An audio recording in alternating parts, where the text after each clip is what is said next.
Boris Johnson has been advised to call the EU's bluff over the Brexit Bill row by a trade expert. Boris Johnson sparked a Brexit frenzy earlier this month by unveiling, and then pressing ahead with, a legislative masterplan that would undercut parts of the 2020 EU divorce treaty. The EU said it could not trust Britain if it broke international law, explored what legal action it could take and demanded London pull back from the brink. But trade expert Shankar Singham, chief executive officer from Competer, explained litigation on the issue will be good to clarify the objections of both parties.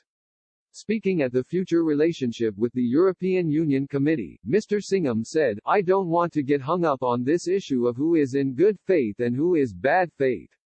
The reality is that Northern Ireland Protocol is full of inconsistencies. It is quite likely, and I don't think we should be afraid of this, that we will be in litigation on the Northern Ireland Protocol, and that is not the end of the world. In fact, litigation is quite often a good way of clarifying the obligations of the parties between themselves. Litigation is a constant feature of the international legal order. The UK will be in litigation in the WTO on its changes to its quotas of agriculture, so will the EU."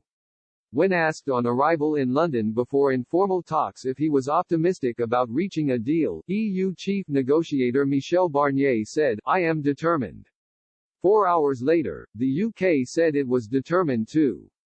"We're absolutely determined to do everything that we can to secure a deal," Cabinet Office Minister Mr. Gove, one of Mr. Johnson's most senior ministers, told Parliament.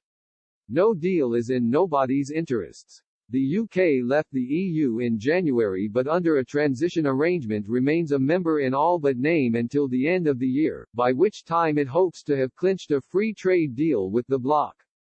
Talks have snagged on fishing, state aid rules and how trade will flow to Northern Ireland, which will remain, under the 2020 divorce treaty, in closer orbit to the EU than will the rest of the United Kingdom.